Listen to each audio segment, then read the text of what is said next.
ایک شیخ صاحب کے پاس ایک خاتون آئیں جو کہ پردہ کرتی تھی، تو انہوں نے کہا کہ جی شیخ صاحب میرا شوہر جو ہے وہ دوسری شادی کرنا چاہتا ہے، تو آپ اس کو فتویٰ دے دیں کہ وہ دوسری شادی نہیں کر سکتا۔ تو شیخ صاحب نے کہا کہ بہن میں تو نہیں یہ فتویٰ دے سکتا، کیونکہ اللہ تعالیٰ نے جب اجازت دی ہوئی ہے تو وہ کر سکتا ہے۔ تو اس نے کہا نہیں شیخ صاحب آپ فتویٰ دیں، بس مجھے نہیں پتا، آپ فتویٰ دیں۔ انہوں نے کہا بہن میں آپ کو بتا رہا ہوں، میں اس کو سمجھا سکتا ہوں کہ وہ نہ کرے، یہ اور کوئی اس کو نصیحت کی جا سکتی ہے، لیکن بہرحال فتویٰ میں نہیں دے سکتا کہ وہ نہیں کر سکتا، ایسا نہیں ہو سکتا۔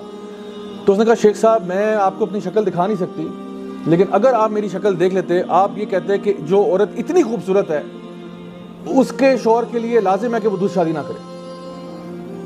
تو شیخ صاحب نے کہا کہ بہن جو بھی ہے بہرحال میں آپ سے معذرت چاہتا ہوں، میں یہ فتویٰ نہیں دے سکتا۔ وہ عورت ناراض ہو کے چلی گئی۔ اب شیخ صاحب کہتے ہیں کہ وہ عورت جو ہے نا مجھے توحید سکھا کے چلی گئی۔ توحید کیسے؟ کہتے ہیں اللہ تعالیٰ نے اس عورت کو دنیا کا جو حسن دیا ہوا ہے اس حسن میں سے 0.000000001% حسن دیا ہے، اور اس حسن کی بنا پر وہ یہ سمجھتی ہے کہ میرا شوہر دوسری نہیں کر سکتا، میرے ساتھ کسی کو شریک نہیں کر سکتا۔ تو اللہ تعالیٰ جو تمام حسن کا مالک ہے وہ کیسے برداشت کرے کہ اس کے ساتھ کسی کو شریک کیا جا رہا ہے؟ اب ایک سوال پیدا ہوتا ہے کہ آخر اللہ تعالیٰ سے محبت کیوں کی جائے؟ چلیں اللہ سے محبت تو بعد میں ہم سوچتے ہیں، کسی بندے سے بھی محبت کیوں کی جاتی ہے دنیا میں؟ اب یہ محبت کا فلسفہ سنا رہا ہوں آپ کو۔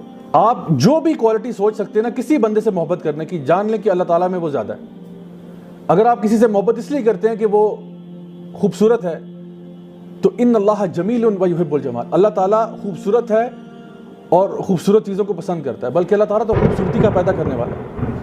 اللہ سبحانہ وتعالیٰ المصور ہے، یعنی دنیا میں جو خوبصورتی اور رنگ بکھیرے ہیں وہ اللہ نے بکھیرے، پوری کائنات میں جو رنگ بکھیرے ہیں وہ اللہ نے بکھیرے، اور اللہ خود خوبصورت ہے۔ اور آپ کو پتہ ہے کہ جنت میں جب لوگ جائیں گے نا تو وہ اللہ تعالیٰ کا دیدار کریں گے، اور پھر اس دیدار کے بعد اس سے زیادہ کوئی چیز بھی ان کو محبوب نہیں ہوگی کہ انہوں نے اپنے رب کو دیکھ لیا، اور جب وہ اپنے رب کو دیکھیں گے وہ اور خوبصورت ہو جائیں گے، وہ بھی اور ان کے گھر والے بھی۔ تو اگر آپ کسی سے اس لیے محبت کرتے ہیں کہ وہ خوبصورت ہے تو اللہ سے زیادہ خوبصورت تو نہیں۔ اللہ تو خوبصورتی کا پیدا کرنے والا ہے، اور جس سے آپ محبت کرتے ہیں خوبصورتی کی وجہ سے، اس کی خوبصورتی کہاں سے آئی؟ بازار سے لی اس نے؟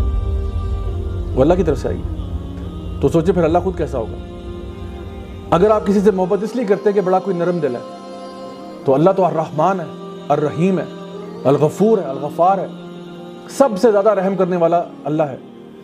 اللہ تعالیٰ کی رحمت کے نا 100 حصے ہیں، اللہ تعالیٰ نے صرف ایک حصہ پوری کائنات کو دیا ہوا ہے اور 99 حصے اپنے پاس رکھے ہوئے۔